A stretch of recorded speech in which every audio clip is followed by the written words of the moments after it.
ద్వాదశ్యాం కార్తికే మాసి విష్ణోర్వా శంకరస్య చ యఃకుర్యాద్ దీపలక్షం తు యథా విత్తానుసారతః సర్వపాప వినిర్ముక్తః విమానమధిరుహ్య చ.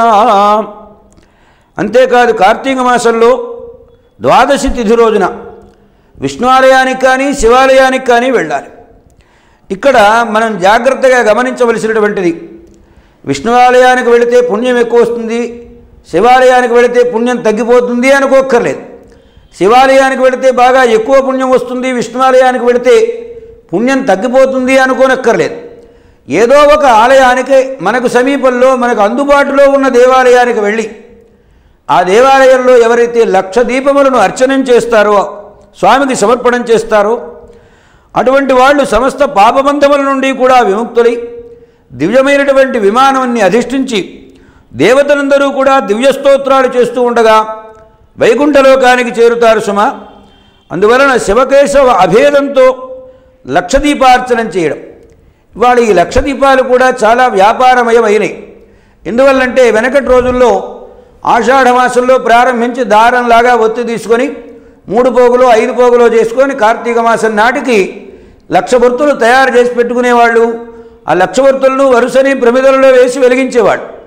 ఇవాళ ఏమైందంటే ఒకే ప్రమిదలో మొన్న ఒక చోట చూచాను 50,000 ఒత్తులు కలిపి ఒక ఒత్తిట, అంటే ఒక ఉండలాగా ఉంటుంది, ఆ ఉండలోనే 50,000 ఒత్తులు ఉన్నాయిట. ఏమంటే ఏమన్నా అర్థం ఉందా? 50,000 ఒత్తులు ఒక దాంట్లో వేసి వెలిగిస్తే ఫలం వస్తుందా?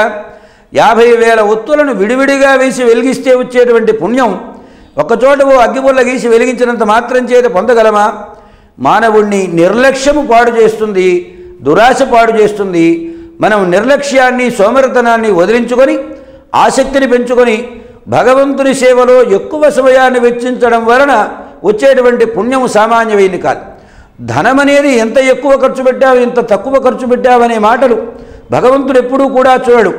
పత్రం పుష్పం ఫలం తోయం యో మే భక్త్యా ప్రయచ్చతి.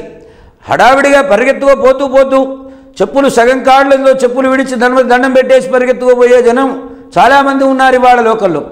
2 అడుగులు వేసి లోపల దర్శనం చేసి నమస్కారం చేస్తే వచ్చే ఫలం వెడుతూ చెప్పులను అలా ముందుకు నెట్టి సగం కాళ్ళు బయటకు పెట్టి దండం పెట్టినంత మాత్రం చేత వస్తుంది అంటే అది భ్రమ అవుతుంది. అందువలన 1,00,000 దీపములు వర్తులను తయారు చేసిన దానికి అవకాశం ఉంటే ఆవు నెయ్యి వేసుకోవడం, దానికి శక్తి లేకపోతే నువ్వుల నూనె వేసుకోవడం, ఇలా 1,00,000 దీపములను కనుక కార్తీక మాసంలో ద్వాదశి రోజున లేదు పూర్ణిమ రోజున వెలిగించినట్లయితే అటువంటి వారు వైకుంఠలోకానికి చేరుతారు. పాపబంధములన్నీ తొలగిపోతాయి. దివ్యమైన విమానం వారి కోసం వస్తుంది.